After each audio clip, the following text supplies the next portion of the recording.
तो ये कलीसिया ने किया कि यीशु मसीह से मिलने के लिए जब आए, यरूशलेम में आ रहा था यीशु।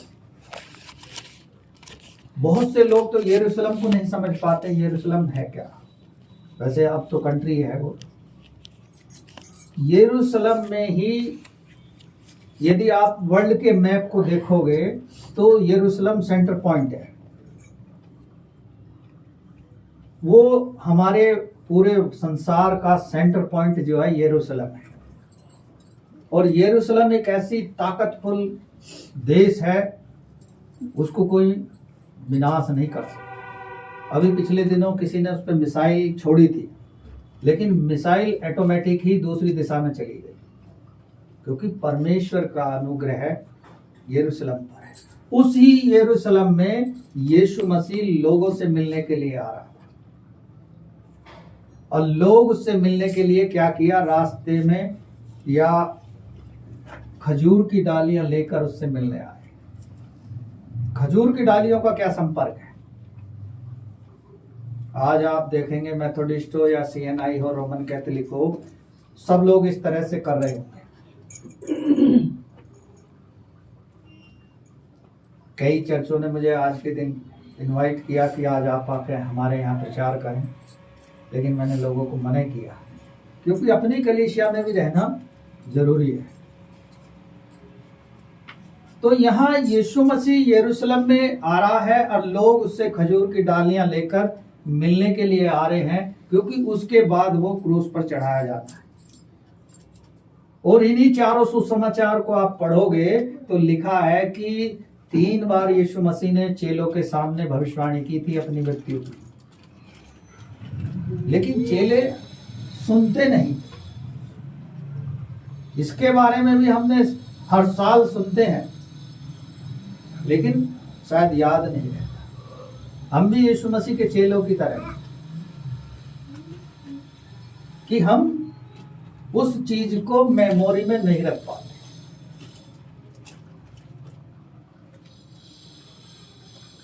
कई लोग आप दिल्ली में देखेंगे या और बड़े शहरों में देखेंगे तो बाकायदा लोग चर्च में खजूर की डालियां लेकर जाते हैं, और एक तरह से लोग खजूर की डालियों को खरीदते हैं शहरों में। लेकिन परमेश्वर चाहता है कि हम दिल से निकट आ जाए।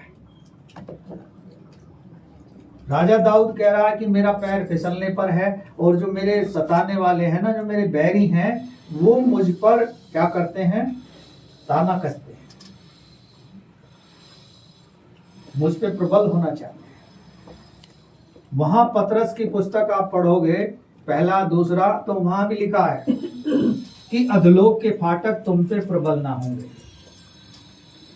अधलोक के फाटक हम पे प्रबल कब होते हैं? जब हम प्रार्थना के जीवन में कमजोर होते हैं।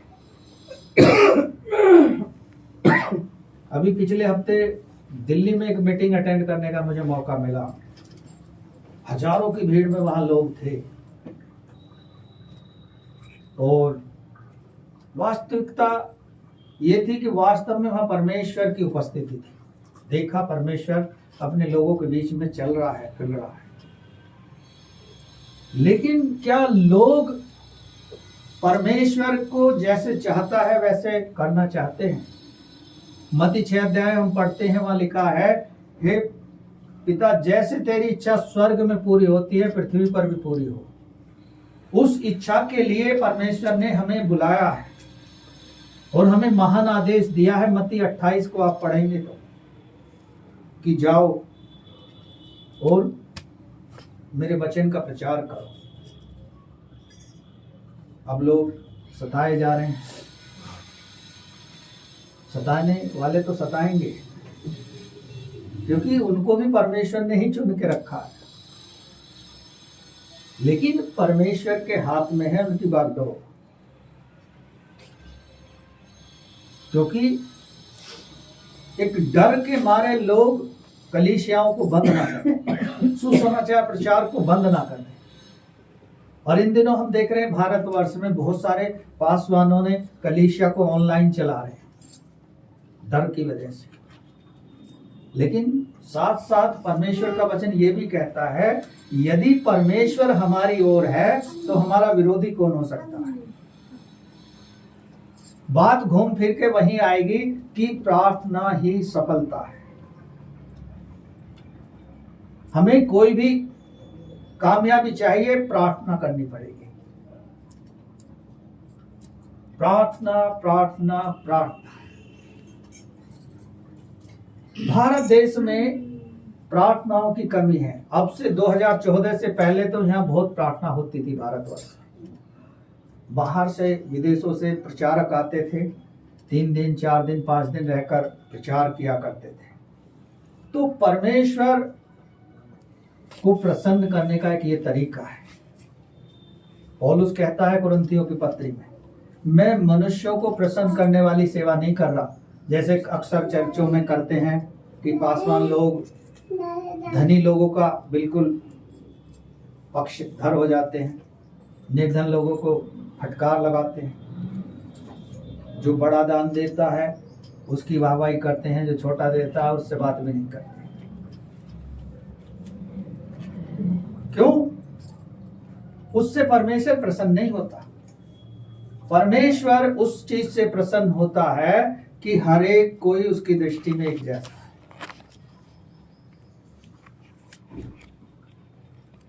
यरूशलेम में जब यीशु मसीह आया तो उसने पूरी प्रक्रिया को अपने चेलों को समझाया। क्या आप और हम उस चीज को समझते हैं?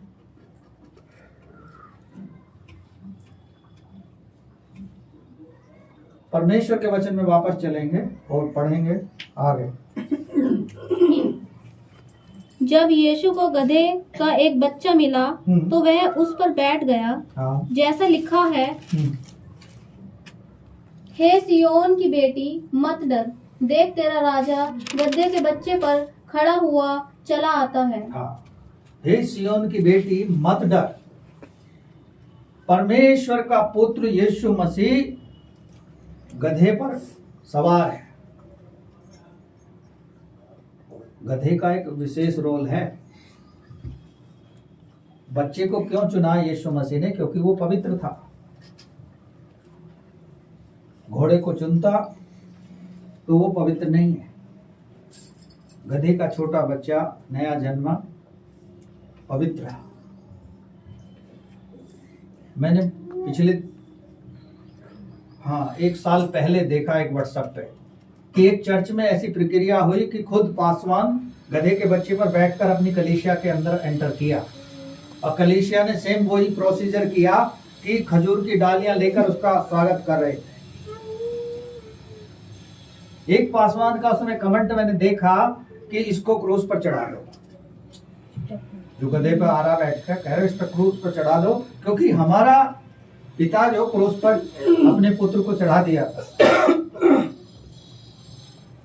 कहने के लिए यह है कि नकल तो हम कर रहे हैं, लेकिन जिस बात में हमें करनी चाहिए उसमें नहीं कर रहे।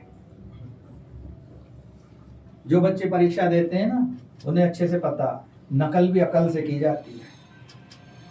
ऐसा नहीं सवाल का जवाब है 5वें का और लिख रहे हैं 10वें में उसे, तो पढ़ने वाला तो उसके पास इतना टाइम नहीं है, लेकिन हमें तो पता है। जब परीक्षा का समय होता है तो फिर जो याद नहीं करके जाता बच्चा, वो फिर इधर उधर ही देखता है या फिर छत की ओर देखेगा और बराबर वाले को परेशान कर देगा, है बताएगा कि नहीं बताएगा, तो जो बाहर निकल के देख लूंगा। तो बच्चे ऐसा करते हैं। लेकिन यीशु मसीह को हम देखें, जब वो क्रूस पर चढ़ा दिया गया, चढ़ाने से पहले लोगों ने उसका कितना अपमान किया। इतना अपमान आपका हमारा नहीं होता कभी। मैं जाता हूं जब गांवों में सुसमाचार लेके, मैं बहुत सारा अपमान सहा हूं। लोग कहते हैं अरे जा भाई जा, आगे मांग। कई लोग कुछ कहते हैं, कुछ कहते हैं, लेकिन ये अपमान हम किसके लिए सह रहे हैं? परमेश्वर के लिए। यीशु मसीह ने किसके लिए सहा? अपने पिता के लिए। इसलिए यूहन्ना 16 अध्याय में कहता है कि हे पिता, मैंने इन लोगों के लिए विनती करता हूं जो तूने मुझे दी है, और इनके द्वारा जो आएंगे उनके लिए भी प्रार्थना करता हूं। और यदि मैं प्रार्थना की बात कर रहा हूं और ये कहूं कि कौन ऐसा है जो ईमानदारी से प्रार्थना करता है, तो बहुत कम हाथ खड़े होंगे। कुछ लोग होंगे, करते होंगे, लेकिन सुबह शाम प्रार्थना हमें करना चाहिए, क्योंकि दोपहर में हो सकता है कि हम अपने अपने कार्यों पे हैं। कुछ लोगों का ऐसा कार्य है कि वो दोपहर में भी कर सकते हैं। प्रार्थना ही हमें मजबूती देगी हमारे आत्मिक जीवन को। यीशु मसीह अपने चेलों को लेकर प्रार्थना करता था। उसके 3 प्रिय चेले थे। कौन कौन से थे, नाम पता किसी को? कोई बताएगा? पतरस, याकूब, यूहन्ना। हाँ, पतरस नहीं, पतरस नहीं था।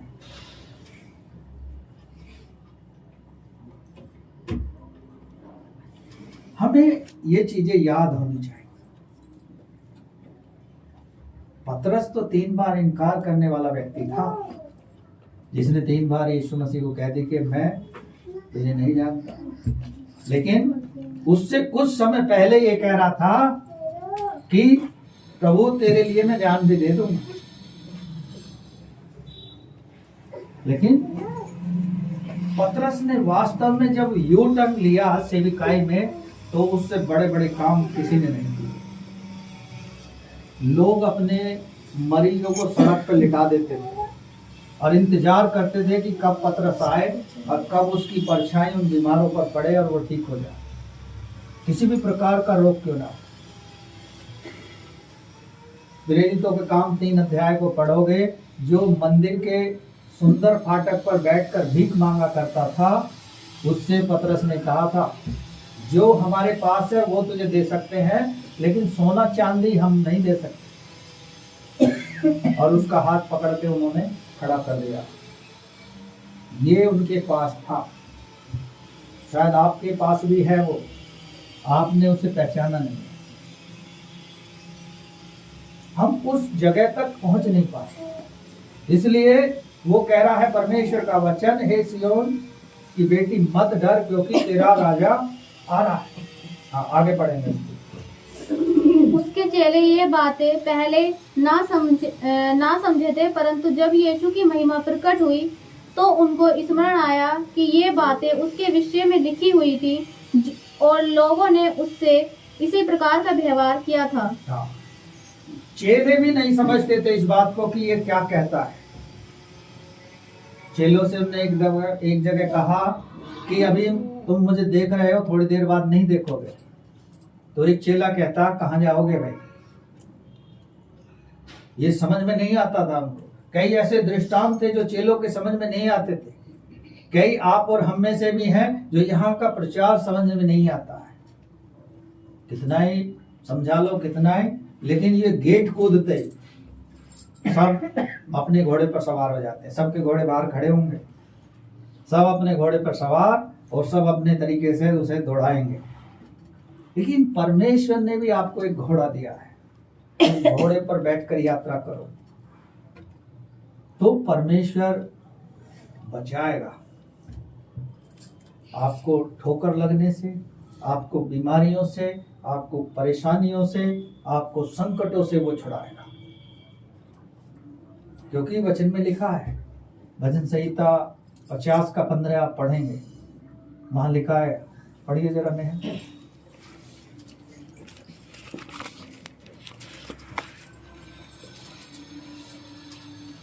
50 का 15। और संकट के दिन मुझे पुकार, मैं तुझे छुड़ाऊंगा और तू मेरी महिमा करने पाएगा। हाँ, यहाँ साफ लिखा है, संकट के समय में मुझे पुकार, मैं तुझे छुड़ाऊंगा और तू मेरी महिमा करने पाएगा। हमें उसकी महिमा को देखना है, उसके आश्चर्य कर्मों को देखना है, तो हमें उसे कॉल करने की जरूरत है। उसे कॉल करने की जरूरत है, उसे पुकारने की जरूरत है। और कहता है वो कि मैं पुकारने से पहले ही तुम्हारी सुन लूंगा। वो हमारे निकट रहता है। क्योंकि उसका वायदा है। आप इब्रानियों की पत्री पढ़ोगे, लिखा है मैं तुम्हें कभी ना छोड़ूंगा ना कभी त्यागूंगा। हम तो उसे छोड़ देते भी हैं, त्याग भी देते हैं, लेकिन वो हमें कभी ना छोड़ेगा ना कभी त्यागेगा। हम चाहे महीनों उसके पास ना जाए, लेकिन वो याद रखता है। वो याद रखता है कि हाँ, ये मेरा बेटा या बेटी आज प्रार्थना में नहीं है, मौज मस्ती कर रहे हैं, अपने घरों में सो रहे हैं, तो वहां भी वो उन्हें आशीष करता है, क्योंकि उसने वायदा करके जो फंस गया। चलिए आगे पढ़ेंगे। तब भीड़ के उन लोगों ने गवाही दी जो उस समय उसके साथ थे, जब उसने लाजर को कब्र में से बुलाकर मरे हुओं में से जिलाया था। हाँ, भीड़ ने पहचान लिया उसको, यीशु मसीह को, कि ये वही व्यक्ति है जिसने लाजर को कब्र में रखे हुए 4 दिन हो गए थे, उसको जिलाया है। लोगों को याद आ गया। हमें भी याद आ जाता जब हम शुरुआत करते हैं ना, जैसे अभी शुरुआत कर रहे थे कि पाम संडे में होता क्या है, कलीसिया का क्या काम है, तो ये कलीसिया का काम है। उन्हें याद आ गया कि हाँ, ये वही व्यक्ति है।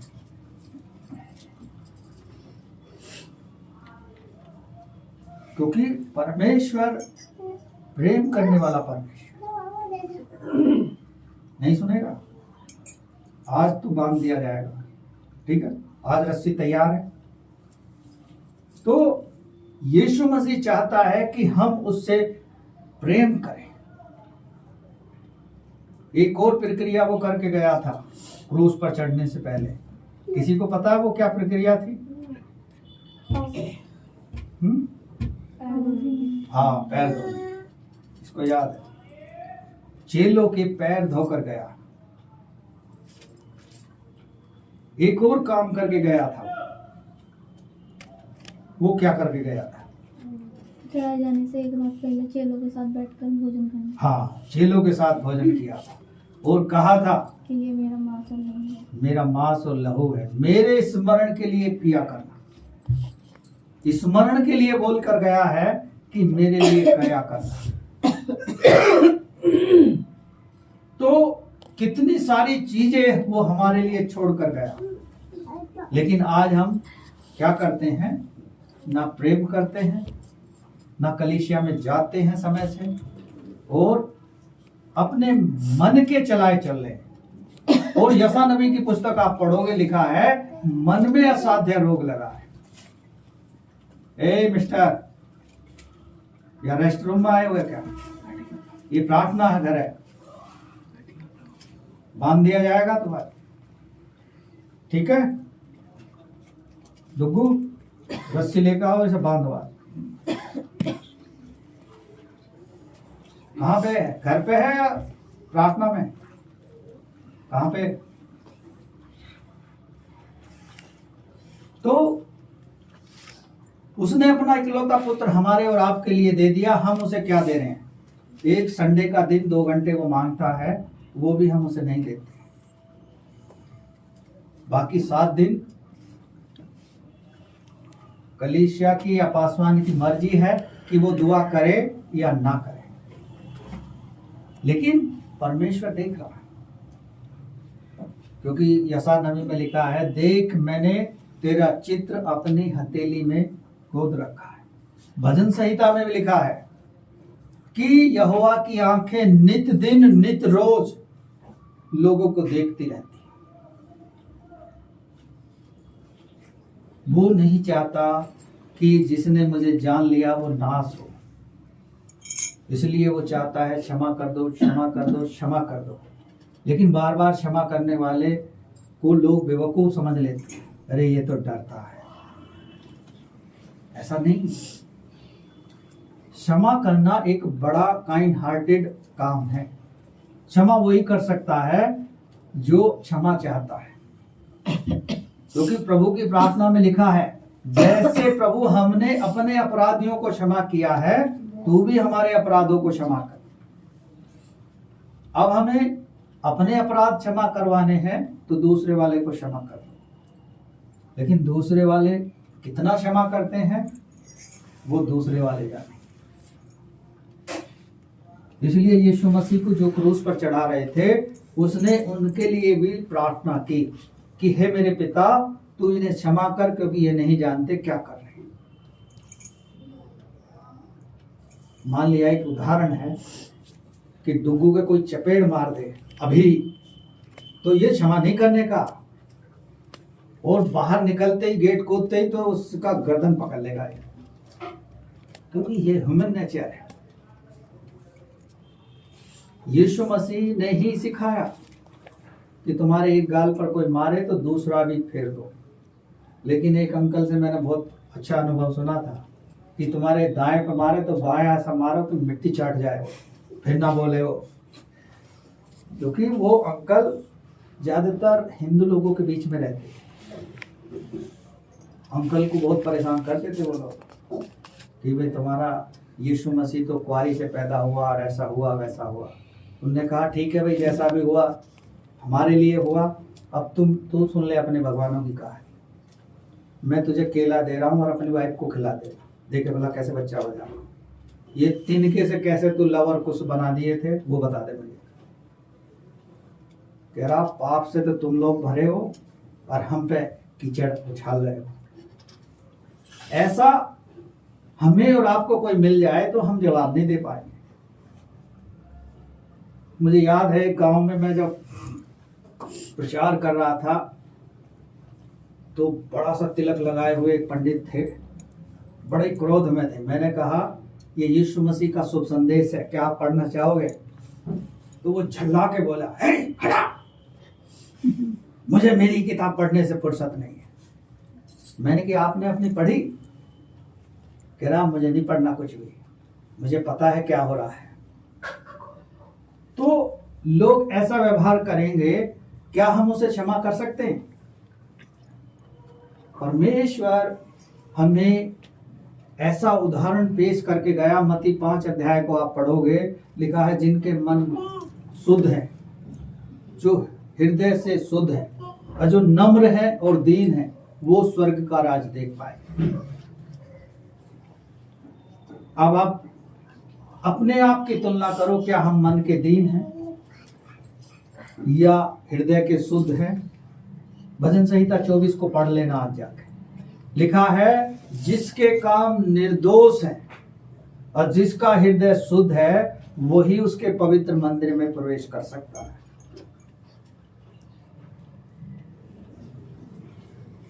और वो कई कैटेगरी में आता है, जो अपना रुपया ब्याज पे ना चलाता हो, जो गलत काम ना करता हो। मैं देखता हूँ बहुत जगह कि अपने मसीह लोग ही ब्याज पे पैसा चला रहे हैं, बहुत जगह मैंने देखा।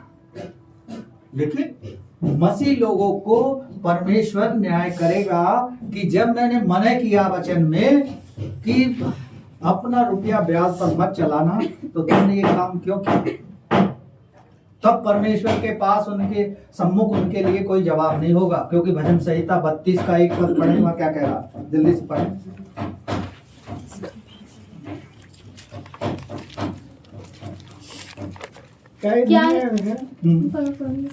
जिसका अपराध क्षमा किया गया और जिसका पाप ढांपा गया हो। क्या ही धन्य है। और एक जगह भजन संहिता में लिखा है, क्या ही धन्य है वे जिसका अपराध क्षमा किया गया, जिसका लेखा परमेश्वर ना ले। लेखा लेगा, प्रत्येक को लेखा देना है, अच्छे काम का भी बुरे काम का भी। संडे में प्रार्थना आने का भी लेखा लेगा, ना आने का भी लेगा कि भाई भला चंगा था, मैंने तो तुझे भला चंगा रखा था, फिर तू क्यों नहीं गया? तब हम क्या कहेंगे? इसलिए परमेश्वर का वचन कहता है, डरो मत, परमेश्वर आ रहा है, उसका पुत्र आ रहा है। आगे चलेंगे। इसी कारण लोग उससे भेंट करने को आए थे, क्योंकि उन्होंने सुना था कि उसने यह आश्चर्य कर्म दिखाया है। हाँ, जब यरूशलेम में आया तो लोग उससे भेंट करने के लिए आए कि यही है वो जो आश्चर्य कर्म करता है। जैसे 12 वर्ष से लहू बहने की बीमारी जिस स्त्री को थी, उसने चर्चा सुनी परमेश्वर के पुत्र यीशु की और उससे मिलने के लिए निकल गई। जो अपनी बीमारी पर अपने जीवन का जो भी कमाती थी उस बीमारी पर खर्च करती। आज 95% घर ऐसे होंगे जिन घरों में दवाइयाँ होंगी और वो दवाइयों के सहारे ही जी रहे होंगे। लेकिन परमेश्वर का वचन कहता, लेव व्यवस्था 26 अध्याय पढ़ोगे, मैं तेरा चंगा करने वाला परमेश्वर। मसीह लोगों में भी लोग दवाइयां खा रहे हैं। क्यों? क्योंकि उनका भरोसा है कि डॉक्टर तो डॉक्टर ही है। हाँ, ये जरूरी है कि डॉक्टर को परमेश्वर ने बनाया है, लेकिन कुछ ऐसी बीमारियां हैं जिन्हें परमेश्वर ही देता है और वो ही चंगा करता है। होशे नबी के 6 अध्याय को आप पढ़ लेना, उसमें साफ लिखा है, उसी ने घाव दिया है और वो ही मरहम पट्टी करेगा। तो कुछ ऐसे घाव हैं देता है वो, जिसको वो ही भर सकता है। हम उसे डॉक्टर से भरवाने का प्रयास कितना ही करते रहेंगे तो समय ही व्यर्थ कर लेंगे। आगे बढ़े। तब फरीसियों ने आपस में कहा, सोचो तो सही कि तुमसे कुछ नहीं बन पड़ता, देखो संसार उसके पीछे हो चला है। हाँ, सदूकी फरीसी इस बात से डर गए कि देखो तुम लोग इसका कुछ नहीं कर सकते, अब संसार के लोग इसके पीछे हो लिए हैं। वही चीज आज कलीसियाओं के पासवानों के साथ हो रही है। जो सताने वाले लोग हैं वो सदूकी फरीसी हैं और वो इसलिए सता रहे हैं कि देखो संसार के लोग इनके साथ हो लिए हैं। यदि संसार के लोग इनके साथ हो लेंगे तो फिर हमें कौन सत्ता में बिठाएगा? क्योंकि लोग सच्चाई जान जाएंगे तो फिर क्यों उससे बात करेंगे। और पाप का घड़ा एक बार भर जाता है तो फूटता चौराहे पर ही है। जो लोग उसकी प्रशंसा करते करते नहीं थकते। ऐसे भी लोग हैं जो कहते हैं कि सिलेंडर 10,000 का भी हो जाएगा, 2,000 का भी हो जाएगा तो भी खरीदूंगा। मतलब कितनी अंधी भक्ति है, क्योंकि उन्हें कमाना नहीं पड़ता, इसलिए वो कितना ही महंगा हो जाए खरीदेंगे जरूर। लेकिन एक उस परिवार की हम देखें, क्योंकि हमारा भारत देश गरीबी से भरा हुआ है, जो 400 या 500 रुपए कमाता है वो कैसे उस सिलेंडर को भरवाएगा? उसे तो 10-5 दिन अपने घर में भूखा रहना पड़ेगा, तब वो उस सिलेंडर को भरवा पाएगा। लेकिन लोग नहीं जानते, इसलिए वो लोग डर गए। सदूकी फरीसी कहने लगे कि इसके पीछे तो पूरा संसार हो लिया है, अब हम क्या करेंगे? ये सदूकी फरीसी वही हैं, हर जगह मिलेंगे ये सदूकी फरीसी, क्योंकि इनका इस्तेमाल परमेश्वर करता है। हर बुराई में भी परमेश्वर अच्छाई निकालता है, क्योंकि परमेश्वर जानता है कि कैसे भलाई से बुराई को जीतना है। यीशु मसीह यदि चाहता, जब क्रूस पर चढ़ाया जा रहा था तो वो स्वर्ग से सेना बुलाकर उनको समाप्त कर सकता जो उसे पकड़ना चाहते थे। यदि वो ऐसा कर देता तो आज संसार के लोग उद्धार ना पाते। संसार के लोग जिस मोक्ष की तलाश में निकलते हैं, संसार के लोग 80-90 साल की आयु में निकलते हैं, बुजुर्ग जब हो जाते हैं तब कहते हैं आओ चारों धामों की तीर्थ यात्रा कर लो। अब तो कुछ नहीं बचा तुम्हारे पास। कुछ के तो माँ बाप को बच्चे ही छोड़ देते हैं कि जाओ अब निकल जाओ, तुम्हारी अब उम्र नहीं रही हमारे साथ रहने की, क्योंकि उनकी चाह वो पूरी नहीं कर सकते। इसलिए परमेश्वर का पुत्र जब यरूशलेम में आया, लोगों ने उसका अच्छे से वेलकम किया। क्या हम यीशु मसीह का वेलकम आज के दिन अपने हृदयों में कर रहे हैं? वो फिर से एक बार कह रहा है, जैसे प्रकाशित वाक्य 3:20 में लिखा है, जरा पढ़ दें उसे, क्या कहता है?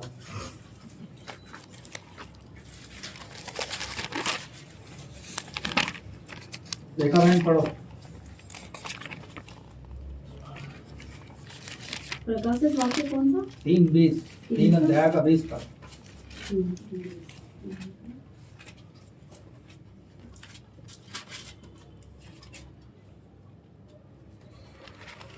देख मैं द्वार पर खड़ा हुआ खटखटाता हूँ।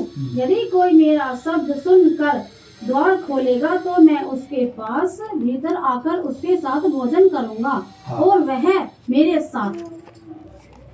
देख मैं द्वार पर खड़ा हुआ खटखटाता हूँ, और जो मेरे उस द्वार को मेरे लिए खोल देगा मैं उसके घर के अंदर आ जाऊंगा। क्या हमने अपने दिल के दरवाजे बंद कर रखे हैं? हमें डुगू बंद है, फाटक खुला हुआ? किस किस का दरवाजा बंद है? क्या वैसे तो मैं भी जानता हूँ किसका बंद है, लेकिन अपने से उठा लो, इधर को मुँह करके बैठ, इधर को मुँह कर, रस्सी बाहर रखी है, ठीक है? तो परमेश्वर जब द्वार पर होता है, लोगों से मिलने के लिए आया, आपको और हमको भी परमेश्वर ने वही शक्ति बल दिया है। आज परमेश्वर चाहता है कि हम उसके अधीन हो जाएं, उससे प्रेम करें, उसकी आज्ञाओं को फॉलो करें, उस पर विश्वास रखें, क्योंकि वो भरोसे के लायक है। क्या कोई और ऐसा है जो आपसे वादा कर दे कि जगत के अंत तक मैं तुम्हारे साथ? परमेश्वर के पुत्र यीशु ने वायदा किया कि जगत के अंत तक सदैव मैं तुम्हारे साथ हूं। कहां लिखा है? किसी को पता है? चलो मुझे तो पता है, मैं तो बोल रहा हूं, लेकिन सब लोग जो हाँ मिला रहे, कहां लिखा है? बताओ, कौन बताएगा? कौन? कहां लिखा? चलिए याद दिला देते हैं आपको। मत्ती 28 में आ जाए।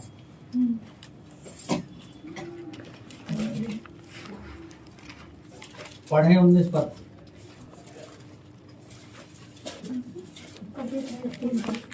कोमल को दे दो, कोमल पढ़ेगी। मत्ती 28 का 19 से पढ़े कोमल। इसलिए जाओ और सब जातियों के लोगों को चेला बनाओ, हाँ। तथा उन्हें पिता, पुत्र और पवित्र आत्मा के नाम से बपतिस्मा दो, हाँ। और जो जो आज्ञा मैंने तुम्हें दी है उनका पालन करना सिखाओ, और देखो मैं युग के अंत तक सदैव तुम्हारे साथ हूँ। हाँ, युग के अंत तक। युग और जगत अलग है क्या? जगत के अंत तक सदैव मैं तुम्हारे साथ हूं। थोड़ा प्रोनाउन में बदलने पर ही आप लोग चौकन्ने हो जाते हो कि कहां लिखा होगा। महान आदेश भी कहते हैं इसे, और इसी के ऊपर हमने चर्च का नाम रखा है, the great commission of mission. महान आदेश ही मिशन है हमारा।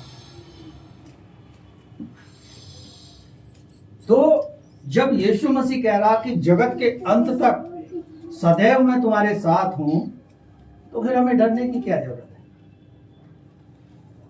अब मान लिया हम सताने वालों की वजह से बंद कर दें चर्च को, तो परमेश्वर पर फिर हमारा भरोसा कहां रहा? क्या भरोसा रहा? कुछ लोगों को मैं देखता हूं कि सुबह सुबह एक जगह मुझे ऐसा मौका मिला, तो वहां मैंने देखा कि उनके टीवी चैनल पर भविष्य के बारे में राशिफल बता रहा था। आया, उनने पढ़ तो लिया, देख भी लिया, और जब निकलने की बारी आई तो उसे पता याद आ गई कि हाँ, राशिफल वाले ने कहा था आज बाहर निकलोगे तो कोई तुम्हें पीट देगा। अब उस डर की वजह से वो पूरे दिन नहीं निकला। समय ऐसा आ गया कि उसे बाहर जाना ही था। जिस चीज पे वो शंका कर रहा था वही काम उसके साथ हो गया। वो दुकान पे गया, दुकान वाले को उसने पता नहीं कितने का नोट दिया और दुकान वाले ने ही उसे पीट दिया। तो लोग किसके चलाए चल रहे हैं? अपने भविष्य के बारे में खुद को नहीं पता, लेकिन दूसरा कह रहा है उसके हिसाब से चल रहे हैं। इसके लिए परमेश्वर का वचन कहता है, पता कहां कहता है कि तुम मेरी आज्ञाओं को मनुष्यों की सी आज्ञा मानकर चलते हो। कहां लिखा है? मत्ती में ही लिखा है। इन चारों सुसमाचारों को आप लोग अच्छे से पढ़ लो फिर से, ठीक है? और इसमें सारी चीजें बाइबल की हैं, नए नियम की भी है, पुराने नियम की भी है, और ये एक नींव है। जैसे मैथ पढ़ने वाले के लिए गुणनखंड का जो भाग होता है वो सीखना जरूरी है, मैथमेटिक्स तभी आएगा, अन्यथा मैथ उसकी समझ में कभी नहीं आने का। जो 9th में या 10th में पढ़ते हैं, यदि वो उसको नहीं सीखेंगे तो मैथ का कोई सवाल नहीं निकाल सकते। ऐसे ही यदि हम इन चारों सुसमाचार को नहीं अच्छे से पढ़ेंगे तो हम कोई जवाब नहीं दे सकते। अब हमें परमेश्वर के अधीनता में चलकर उसके उस प्रकाशन को पाएं जो परमेश्वर हमें प्रकाशन देना चाहता है, जो हमें आशीष से देना चाहता है। प्रभु का धन्यवाद। आइए कोरस गाइड में